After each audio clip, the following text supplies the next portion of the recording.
지난 시간에는 아동학대에 대하여 살펴보았는데 오늘은 노인학대에 대한 내역을 알아보고자 합니다.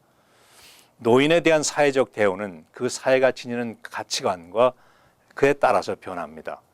고구려 시대에 여러분들께서 잘 아시는 고려장이 있었는가 하면 조선시대에는 조상 숭배와 효가 생활 속에서 강조되어 신체 발부는 수지부묘이며 3년상을 지키고 4대 봉사와 제사들로 달력이 짜여진 우리의 문화이기도 했습니다. 그러나 세월이 변하고 핵가족화되고 노인 인구의 증가로 노인들의 설 자리가 좁아지고 있는 것이 현실입니다.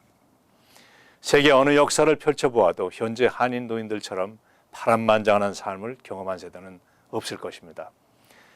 그분들은 시대적으로 희생이 강요되기도 했지만 살아남기 위해서 옹골차게 역경을 맞부딪히며 살아온 분들이기도 합니다. 일제의 탄압을 겪고 처절한 이데올로기와 한국 전쟁을 경험했으며 잿더미에서 뼈가 시리도록 일을 해서 가족과 한국의 경제 성장을 일군 기적을 만든 세대입니다. 그러나 그들의 현실은 어렵습니다. 한국은 OECD 중 노인 빈곤이 48.6%로 타의 추정을 불허하고 있습니다. 두 번째 나라가 30% 이하로 밑돌고 있는 것을 감안할 때 그렇습니다. 본인들은 열심히 일을 했으면서도 모든 것을 사회와 자식에게 다 내어준 세대입니다. 뉴욕시 내에서도 65세 이상 한인 노인들의 빈곤율은 25.5%로 뉴욕시 노인 전체 빈곤율 18.2%에 비하여 7.3%가 높게 나타나고 있습니다. 역시 내어준 세대입니다.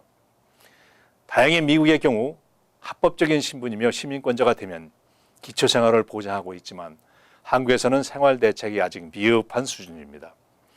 공적인 입장에서 노인복지가 지속적으로 연구되어 또한 시행되어야 되고 개인적 또는 가정적인 차원에서도 노인에 대한 배려가 강구되어야 합니다. 그렇지 못할 때에 국가와 개인들은 노인을 학대하는 결과를 가져오게 될 것입니다.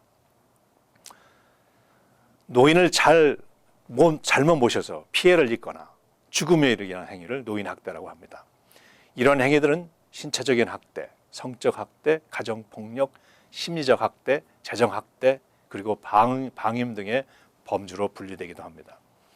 신체적인 학대는 물리적인 압박을 가해서 신체적인 상해를 말하는 것이며 성적 학대는 상호 교감에 근거하지 아니한 일방적인 육체적인 관계를 갖는 행위, 가정폭력은 함께 사는 사람이 노인을 제압하기 위해서 폭력적인 행위를 행사하는 경우이며 심리적 학대는 언어 또는 비언어적인 방법을 사용해서 의도적으로 노인을 정신적 심리적으로 공격하고 모욕감을 주는 일련의 행위를 말하고 있습니다.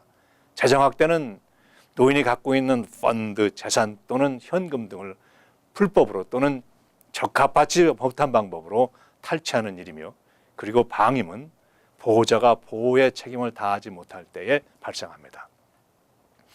노인이 되면 신체적으로 정신적으로 어려움을 겪게 되며 주위에 보호해 줄 사람이 없게 되면 자신을 보호하기 위하여 이기적인 행위를 하게 됩니다. 이런 행위를 잘못 생각해서 노인이 되면 아이들처럼 된다고 간단하게 언급하는 경우가 있는데 이는 분명 잘못된 언급입니다.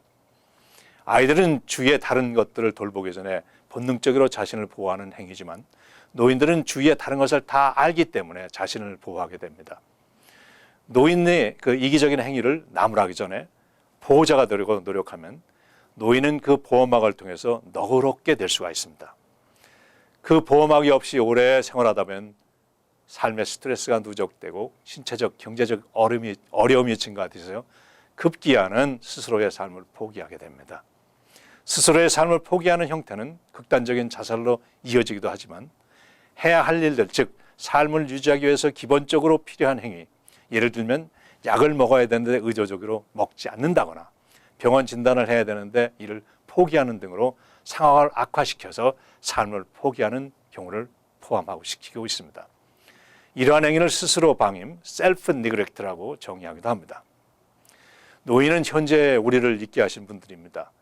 그들의 노력이 없었다면 한국의 경제 성장이나 미국의 한인 사회에서도 마찬가지로 한인들이 스스로 설 수 있는 터전에 대한 마련이 없었을 것입니다. 모든 사람들은 노인이 되고 세상을 떠납니다. 젊다고 생각하는 누구도 그 과정을 뛰어넘을 수는 없습니다. 사회의 행복지수를 산출하는 여러 가지 요소들이 있습니다. 노인의 행복지수와 사회 행복지수가 정비례하고 있다는 일련의 그 의도적으로 조사된 것은 없지만 제가 생각하는 가설, 즉 노인이 행복하면 나라가 행복하다는 것은 믿고 있습니다. 가족의 범주에서 볼 때에도 조부모를 잘 모시는 부모의 행위를 통해서 자녀들이 학습을 하게 되며 이 학습은 유전이 될 것입니다. 노인을 잘 모시고 부모를 잘 모시는 한인들이 되시기를 원합니다. 노인 학대에 대한 사례가 발견되면 뉴욕시의 경우 911 또는 311로 보고하시고 노인 학대 예방과 치료에 대한 문의는 뉴욕주 예방서비스 1800-342-3009로 연락하시기 바랍니다. 뉴저지의 경우에는 1800-792-8820으로 연락을 하시면 도움을 받을 수 있습니다. 한국어로 즉각적인 통화를 원하신다면 제가 일하고 있는 KCS 718-939-6137로 연락을 주십시오. 안녕히 계십시오.